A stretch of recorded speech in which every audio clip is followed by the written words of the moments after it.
Miss Marlee, but the wheels turn so slow. Thank y'all.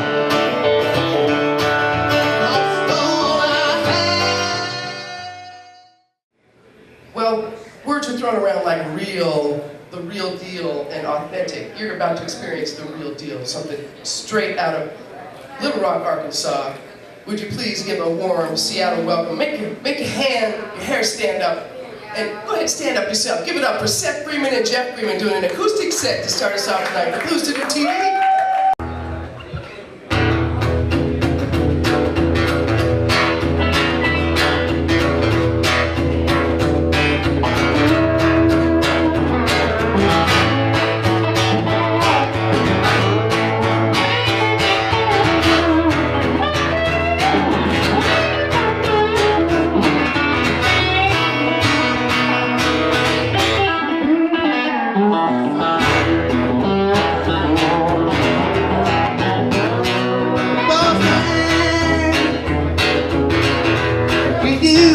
When I go, be my friend. Can you hear me when I call? You ain't so good. You just talking at the bar. Come on, boss man.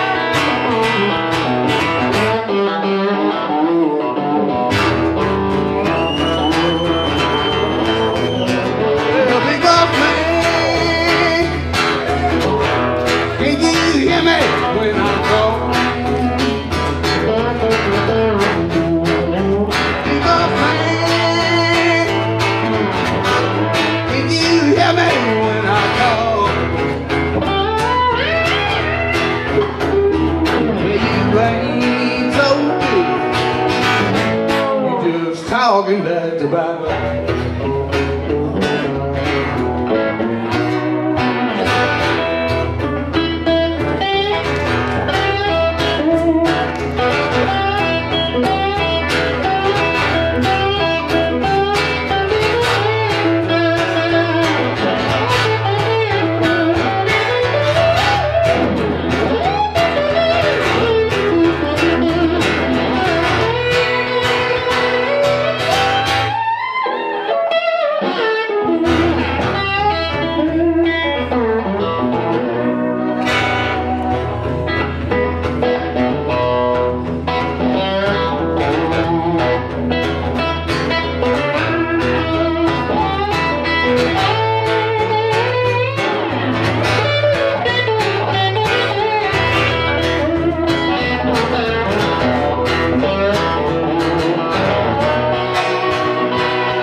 Oh, boss man.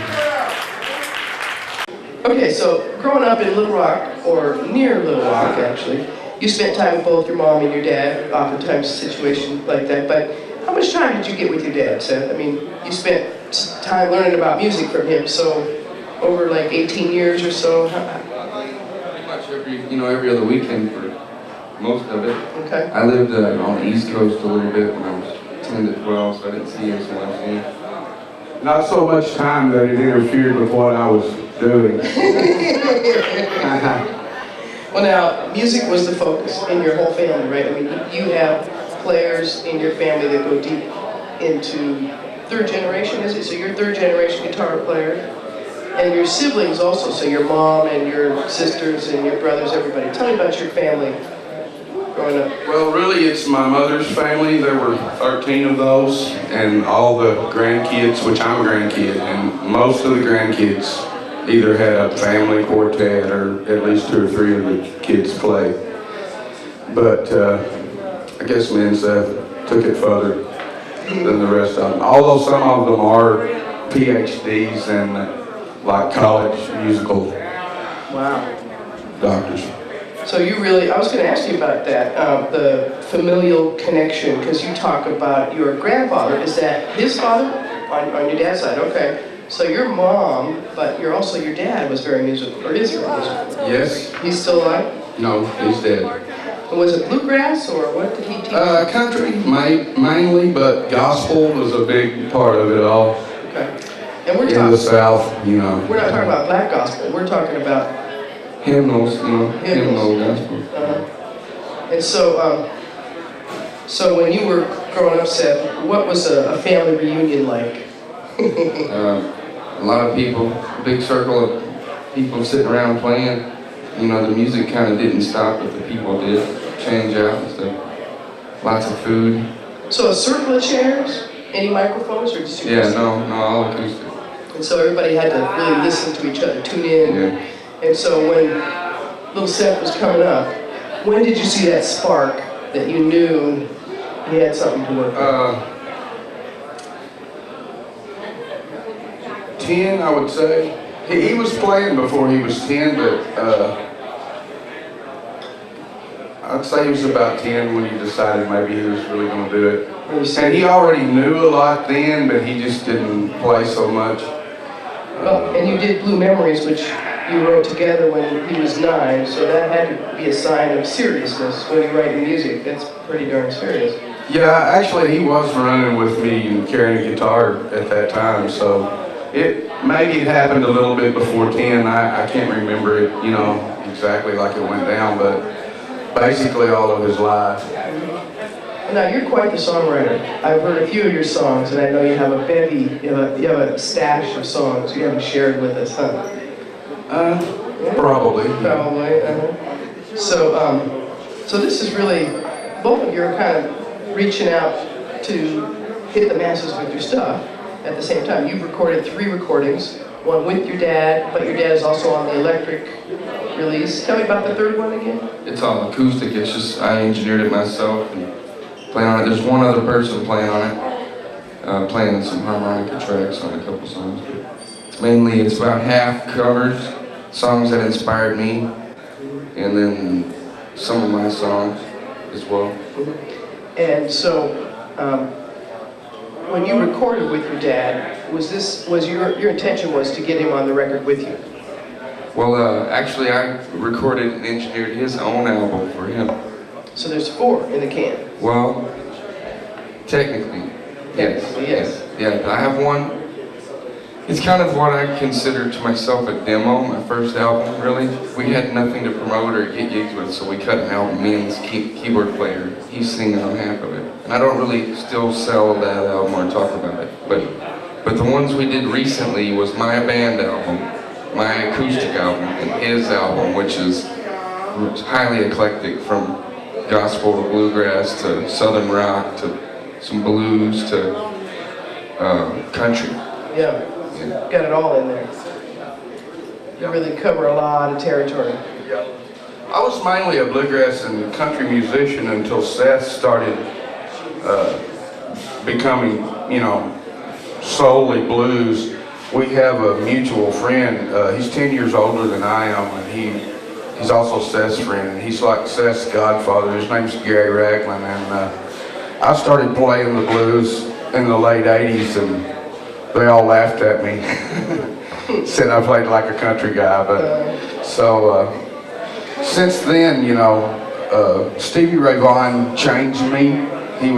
He's a big part of who and what I am, and emotionally on stage and musically, he had a big effect on me. And really, it's been going on for me. The blues has since about '87. Okay, so this is that's interesting. A lot of genre coverage, and you know, Seth, you talk about that too. You're not just a blues artist, although you have a pretty distinct blues sound, and you're very, very, very talented at it. So that's what's on your record. I believe he was 9 when I wrote this, and that's what he says anyhow. I'll take his word for that. It's the first song we ever wrote together. How many decades ago? I can't tell that to you. I believe it was the week they bombed the federal building in Oklahoma City. How long ago?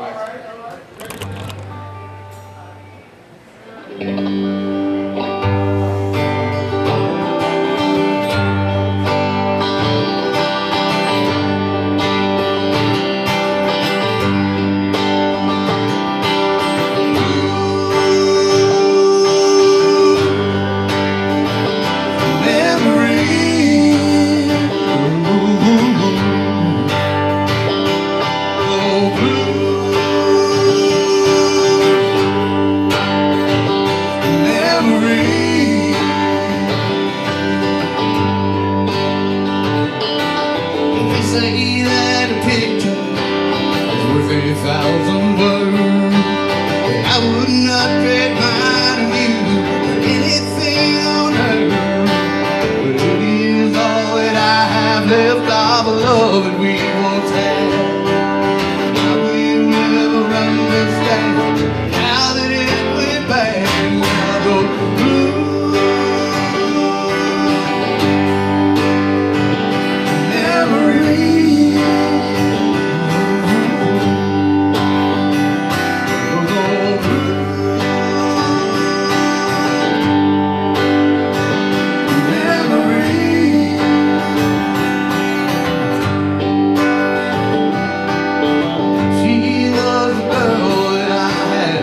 For all my life, the one that I had always thought someday would be my wife. Just about the time I thought my dreams were coming true, she turned her back on me, said that we were through. Now the blue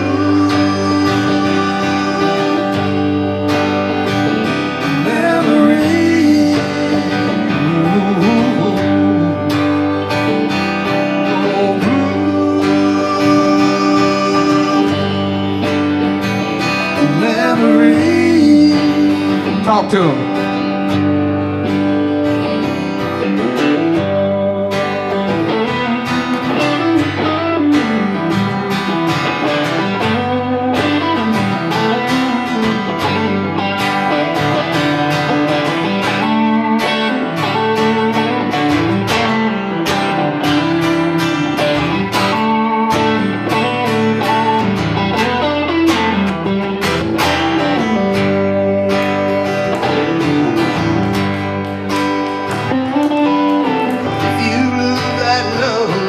Must not give up the fight. There will come a day when it all will work out right. Trust in your heart, try not to lose your mind. Just before you've given up, true love you will find. No more blue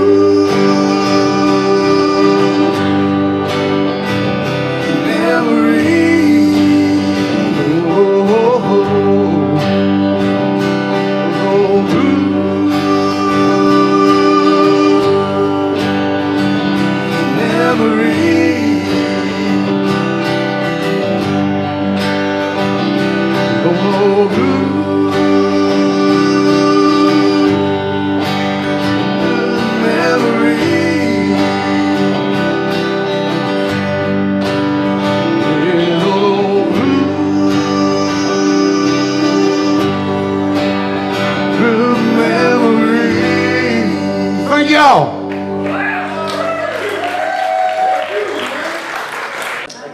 When you play together, when you write a song together, who starts? Who's the leader in this? Do you? Or does he? Or is it on his project, he normally comes to me with with lyrics, and I'll help him arrange if he's not already got the chords. And most of the time, my stuff I write on my own, you know. So his album was mainly all his ideas that me and a couple of guys playing on the album discussed and took it a route, you know, to where my songs happen more either from an idea of lyrics, and I'm trying to get it out. But a lot of music I write is kind of improv, jam stuff with the right players to make it happen. I'm into that too, you know, instrumental stuff that talks and says stuff. But I've actually not wrote a whole lot of material, though I know how to go about it, and I don't know. So you haven't written together a lot, some. Not actually like saying, hey, let's sit down and write together right now. No, it's more like we both work on it at different times or something. He's 5 marriages behind me, so the songs will come later.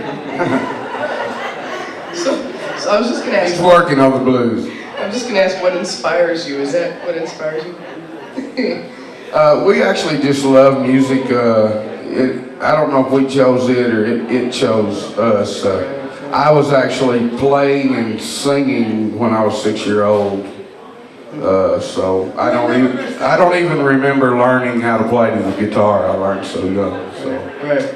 it's just something. It's not something we're trying to be. It's just what we are. Sure. And you played the dobro when you were 4 on stage? No, I'm sorry, I've the been playing. No, I've been playing guitar since I was 4. Yeah. I didn't play dobro. I got a dobro, what, 10 years ago? Yeah, maybe. Yeah, and I had a lap steel about 15 years ago, though it was just a room ornament, you know. It's I don't know, it's really hard to sound good on lap steel. It just sounds horrible for a while. Actually, my dad bought us all one. Me, my sister, and him. He wanted to have somebody get it, huh? He died when I was, you know, about 20, I guess. And that's when I started learning to play it. And I literally, like, one weekend just sit down and spend a long time and start, you know. He had watched me do open tuning playing the lap steel, so he had an idea of how to go about it. Well, yeah, and that's how you learn oftentimes is by watching and catching the fire, if you will. You know. Do you remember that growing up, having family reunion and feeling that spark? Feeling that spark? I remember even in church and stuff, there being some really good musicians and music being like that.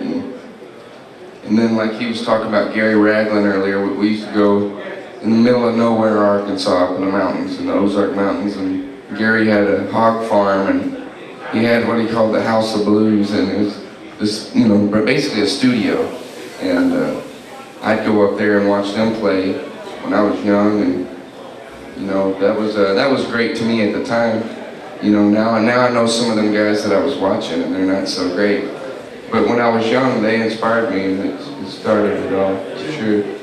He actually started getting up on some pretty substantial stages. I was playing guitar for other people a lot during the 90s, late 90s, and from the time he was 11, he started playing on stage with me, and sometimes in front of some pretty large crowds. Who were some of the people you played with? I played, at that time, the one I'm thinking about right now is a man from Dardanelle, Arkansas named Brandon Carter, and Chuck Seals that wrote Crazy Arms for Patsy Cline. He was our manager, and I remember Seth playing with us some during that time, and he had to be around 12-ish. Well, now, Seth plays, let's see, drums, bass, lap steel, piano, mandolin, am I going to say it wrong again? Weissenborn? That's correct. And dobro. What's a Weissenborn? Explain for people. It's like a 1920s Australian, it's basically an acoustic, like if you could imagine that acoustic over there, but you play it on your lap with a, it's an acoustic lap steel, basically, is what it is. But you play it on your lap like this, and the neck is hollow up to the 3rd fret. It's one of the most beautiful sounding instruments ever, really, to me. Voted the most talented in his high school class. I think we're going to see him leave a mark in more than his high school class. Can I hear you give it up one more time for Seth Freeman and his dad, Jeff Freeman, here on a Monday night at 88 Keys for Christian TV. Thank y'all. We want to appreciate y'all for having us in here. Glad y'all all love my son. Thank you, sir.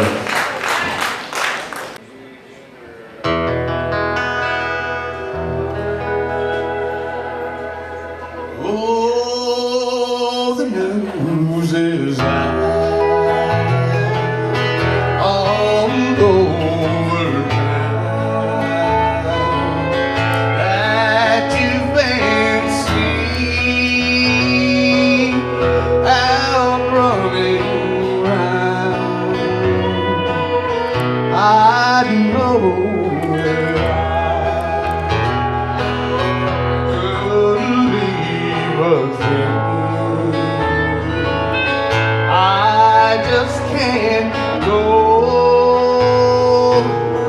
You went away. This heart of mine could never see what everybody knew of me. Just trusting you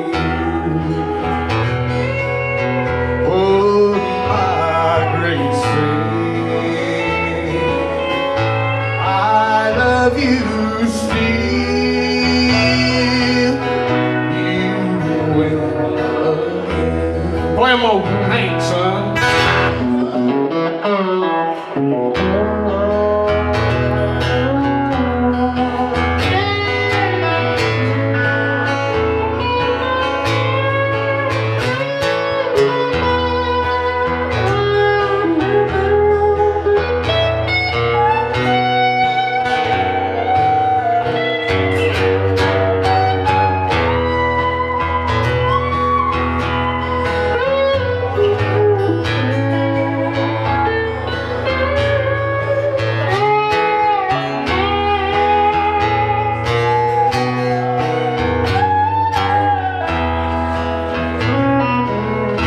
I'm sorry for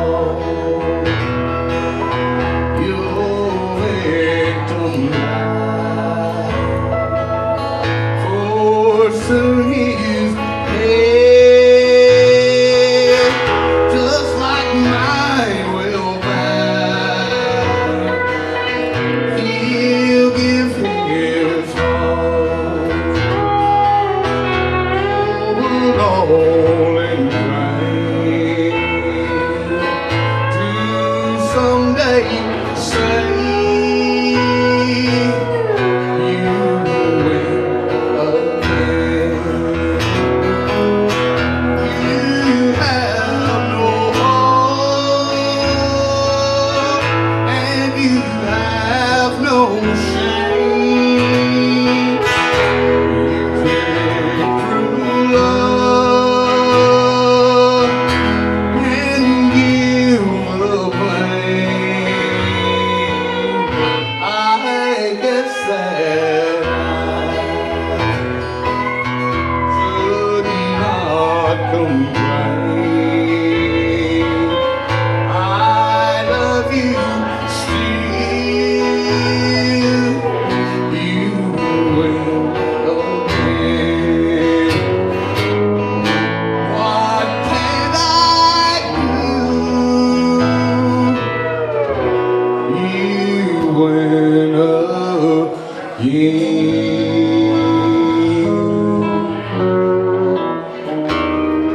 Thank y'all.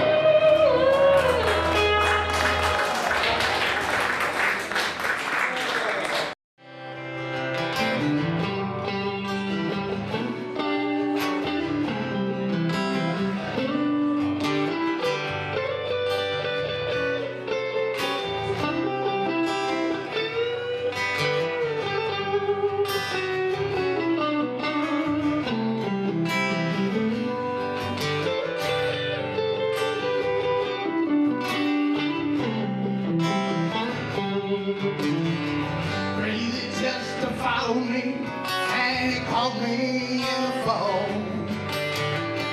He said, I will fix you right if you take old Jack, my dog. I said, wait a minute, Chester, you know I'm a peaceful man. He said, that's okay, boy, just leave him whenever you can. Take a load off, lady. Take a load for free. Take a load off, man.